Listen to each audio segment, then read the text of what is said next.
وہاں سے سلطان کے حکم سے نکلے، راستے میں اسپین کے قبضے میں بجایا قلعہ فتح کیا اور اسپین کو ایک عبرت ناک شکست دی۔ اس کے بعد الجزائر کے مسلمانوں نے مدد کے لیے پکارا تو عروج ان کی مدد کے لیے نکل پڑا، جو ایک خونریز جنگ تھی اور الجزائر کی تاریخ کی اہم ترین جنگ تھی۔ اس جنگ میں مسلمان شہداء کی تعداد 300 تھی، جنہیں دفن کر دیا گیا، جبکہ کفار بہت زیادہ تعداد میں مارے گئے، لیکن عساکر اسلام غالب رہے۔ اسلام کا پرچم بلند ہوا۔ ہسپانیہ یعنی اسپین، جو کہ اپنے وقت کی سب سے بڑی کافر مملکت تھی، اسے عروج کے سامنے ذلت امیز شکست سے دوچار ہونا پڑا۔ دشمن کارلوس کا ناک خاک آلود ہوا۔ اللہ رب العزت نے کفار کا چہرہ سیاہ آلود کیا۔ اس جنگ کے بعد کچھ عرصہ گزرا تو تیونس شہر کی طرف کوچ کرنا پڑا اور یہ عروج کا شہادت کی طرف سفر تھا۔ سلطان تلمسان انتہائی فقیر و عاجز اسپین کے کفار کا تابع بادشاہ تھا، جبکہ وہاں کے باسیوں کو اسپین اور اس کے ساتھ ساتھ اپنے سلطان کے ظلم و ستم کا سامنا کرنا پڑتا تھا۔ عرصہ دراز سے اہل تلمسان الجزائر عروج کے پاس اپنی فریادیں لے کر آتے کہ وہ ظالموں سے ان کا حق چھین کر دے، جبکہ عروج کا ارادہ تلمسان پر قبضہ کرنے کا تھا، لیکن وہ انتہائی دور فارس کی حدود پر واقع تھا۔ اسی طرح وہ کوئی ساحلی شہر بھی نہ تھا کہ جہاں تک کشتیوں کے ذریعے پہنچا جا سکے۔ اس کے ساتھ ساتھ وہاں کے سلطان کے پاس عربوں اور ہسپانویوں پر مشتمل ایک بڑی فوج تھی۔ تلمسان الجزائر کا سب سے بڑا شہر تھا اور اس کی فتح انتہائی مشکل تھی، اور اس کے ساتھ ساتھ یہ بات بھی طے تھی کہ جب تک تلمسان کو فتح نہ کر لیا جاتا، الجزائر میں استحکام نہیں آ سکتا تھا۔ اس دوران اہل تلمسان نے بغاوت کی، جس کے نتیجے میں سلطان وہاں سے فرار ہو گیا اور انہوں نے عروج کی جانب وفد بھیجا اور سلطان کے طور پر اس کی بیعت کی۔ وہ بغیر کسی جنگ و جدل کے اسے اپنی سلطنت میں شامل ہونے پر بے حد خوش ہوا، لیکن جنگیں ختم نہ ہوئیں، ایک کے بعد ایک۔ انہیں جنگوں میں ایک جنگ کے بعد عروج کو قلعہ چھوڑنا پڑا، کیونکہ اسپین کی طرف سے ایک لشکر آ رہا تھا۔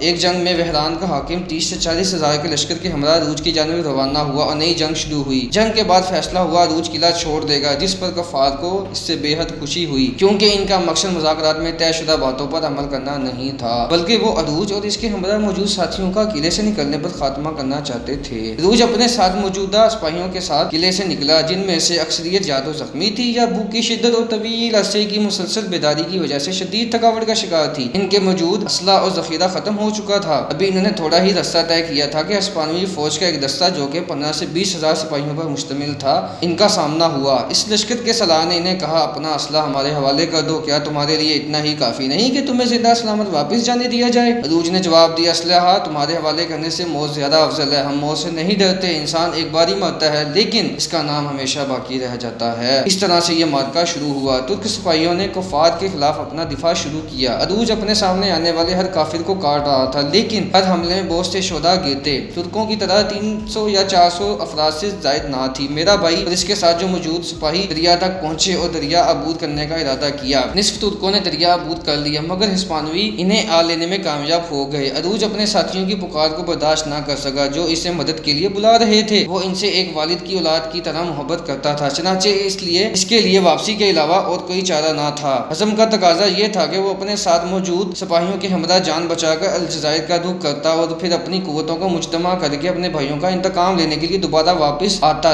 لیکن ترک جہازراں عروج رئیس کو بابا کے نام سے پکارتے تھے۔ اور کیا کسی باپ کے لیے ممکن ہے کہ وہ اپنی اولاد کو تلوار کی دھار پر چھوڑ کر راہ فرار اختیار کرے؟ اس لڑائی میں عروج شہید ہوا اور شہید ہونے سے قبل تقریباً 100 ہسپانویوں کو قتل کیا۔ شہادت کے بعد انہوں نے اس کا مبارک سر کاٹ کر شاہ کارلوس کو بھیجا۔ اس کی شہادت پر خیر الدین میدان میں آیا اور بدلہ لینے کی ٹھانی۔ پہلے تلمسان فتح کیا اور پھر سارے الجزائر کو فتح کرنا شروع کیا اور ایسی فتوحات حاصل کی کہ لوگ آج بھی خیر الدین کا نام احترام سے لیتے ہیں۔ ناظرین، یہ ایک عظیم مسلمان ہیرو کی شہادت تھی، اور آپ اس عظیم مسلمان کے بارے میں جو بھی رائے رکھتے ہیں ہمیں کمنٹ میں ضرور آگاہ کریں۔ ویڈیو لائک کریں، چینل کو سبسکرائب کرنا ہرگز مت بھولیں اور بیل آئیکن پر بھی کلک کریں تاکہ آپ کو ہماری آنے والی ہر امیزنگ ویڈیو بر وقت مل سکے۔ ناظرین، تب تک کے لیے اللہ حافظ۔